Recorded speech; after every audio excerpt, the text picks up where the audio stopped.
Hello, all my fellow knights, Vikings, samurai, and Woolen. My name is Nebula, and today, yes, the title is a bit misleading, but let me just say right now, this is my actual review for Paw Patrol the movie. Yes, I seen it yesterday, and well, that's it. I've watched it. I can't believe I have, but I have. That's just it. Anyways, now obviously the question you're seeing in the title is how good, like from a fan's perspective, how good was it? Now, obviously, I've been watching this for about I've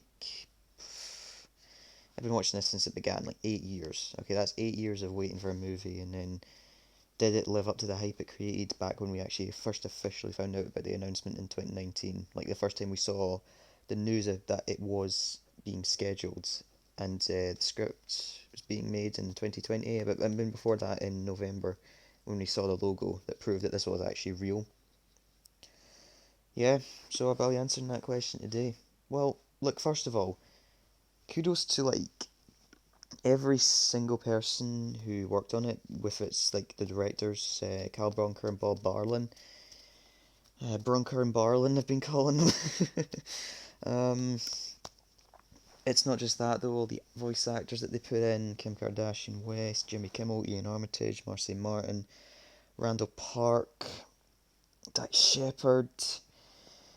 Well, Brisbane, you know, all those credible actors and the actual companies behind it, Paramount, Spin Master, and of course the animators of the movie themselves, Micros Animation, did a really good job. But now I go through all of it and discover and find out, was it really good? How good was it? In any case, I guess I'll just get started. The movie just starts pretty much normally. Starts slowly, like it doesn't start with a theme song or anything. It just starts with some nice calming music with the truck scene.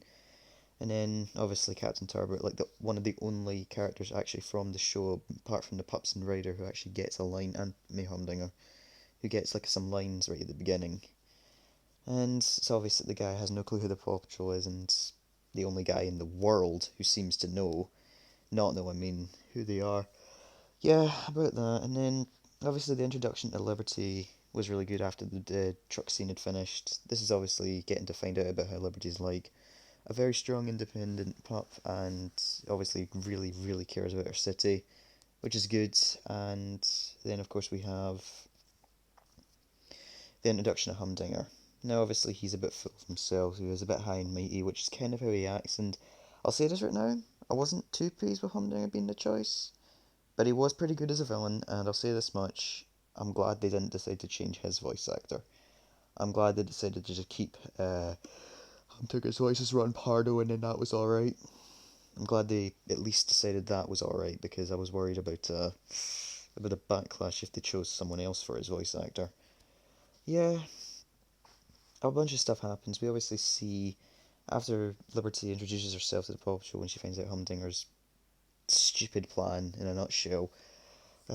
We obviously get some bits with like Chase, realizing like his memories from Adventure City, and this is where you see like just seeing young Chase. You know why this is a big deal?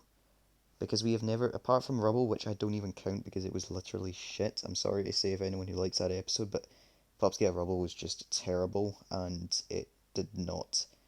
It was just not good. Like, it was just so underwhelming. And the fact that he was the only one during like any season at all, like during any like of the seasons, to actually get a story like that, it's just stupid. So obviously we get to see what Chase's life was like. But the crazy thing is, it starts off on a really dark note that I was not expecting. I thought it would just start with him running for the city. No, it literally starts with some people, some guy in a car, taking him out of the car, dropping him on the curb, like the side of the road, and just leaving him there. Right? And I want to remind you that this is a kids show. Alright? That a movie for a kids show that did that. Alright? It doesn't feel like it's Paw Patrol.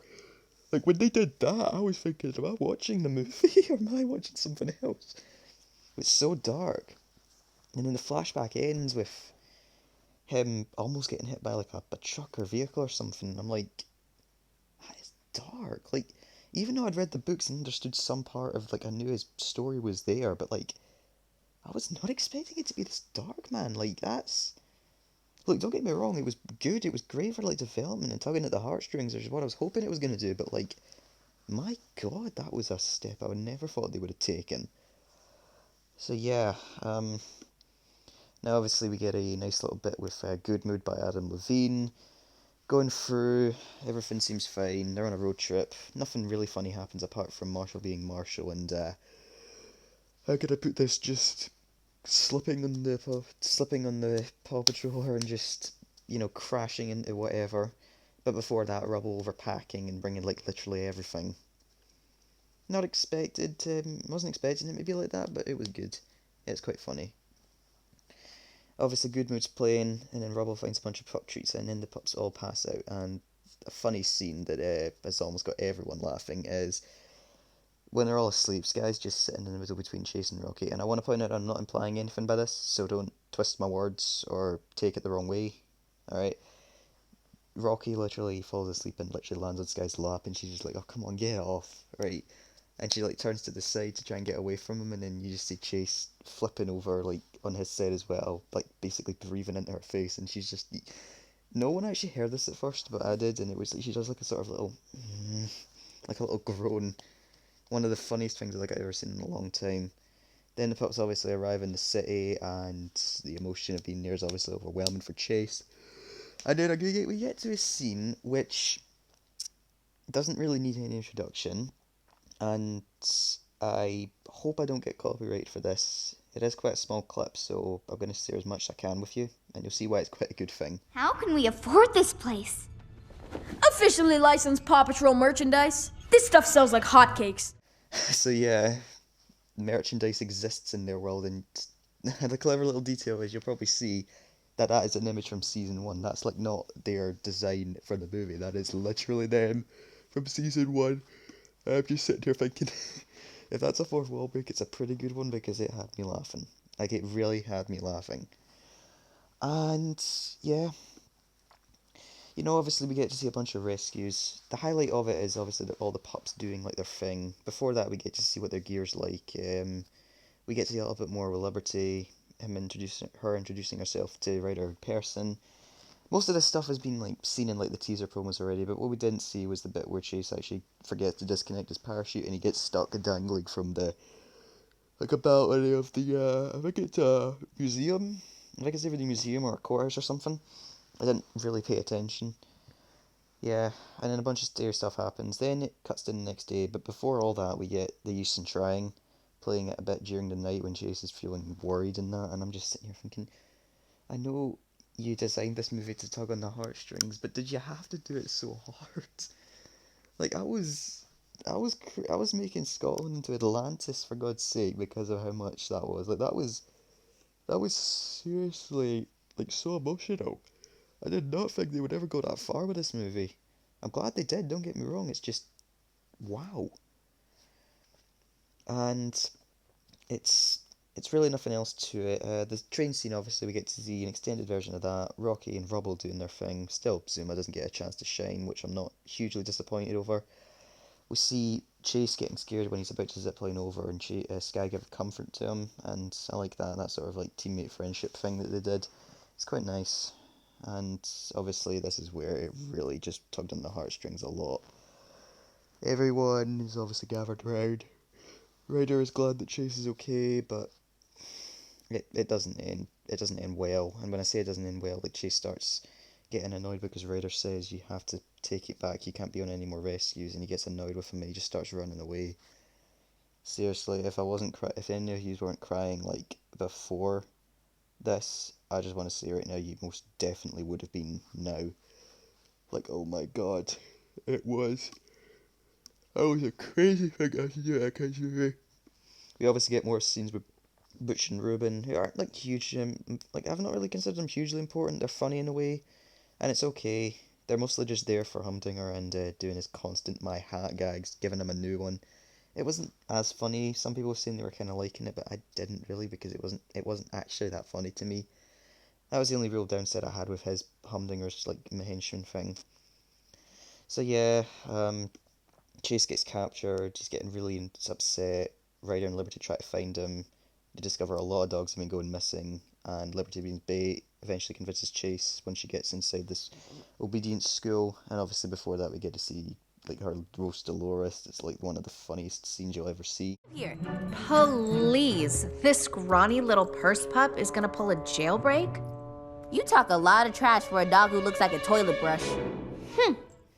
You're more than likely have seen it already, but like, I mean, come on, it is one of the funniest things ever. Liberty is a savage. Like, seriously, I don't know what it is that Marcy Martin did to like make her character so good, but I'm glad that she did it because Marcy Martin did a great job on Liberty, and I'm glad for it. So yeah, and then we start getting really close to the climax. Liberty gets her own gear, and it's from there we just sort of get a little bit of time for Liberty to shine, and Zuma as well, as I'm quite happy with. In case you can't probably already tell, even though I've been talking about it a lot, this is obviously a heavily spoiler review, and obviously after we get the rescue, before all that, I almost forgot to mention, we see another backstory bit with Chase. This is just before he gets hit by the car. Young Ryder's there stopping him, and you just see him pick him up, and I'm just like, stop making me cry, please. I just couldn't stop crying when I was watching it. Like, it was so emotional. Like, this is a children's movie. I'm crying over a children's movie that's based on a TV show for 3-year-olds, for God's sake. 3, 4, or 5 at best, but like, my God. I am literally crying. And obviously it just nearly ends. Chase gets scared when he's trying to jump over again, but he just pushes through it and Ryder gets rescued. But before all that, one particular scene where Ryder drops Humdinger in an elevator. He says he has no satisfaction in doing it. I mean, come on. He more than likely did. It's Ryder literally dropping Humdinger down an elevator shaft. Do you honestly think he wasn't the tiniest bit satisfied? Then after that, Chase actually says he's going to arrest him, which, I'll be honest with you, people have been saying for a while. I'm not sure if they said it, if they put that in because people have been saying that as a bit of a joke, why has Humdinger not been arrested yet? I mean, but even so, like, I'm somewhat happy. It was quite funny.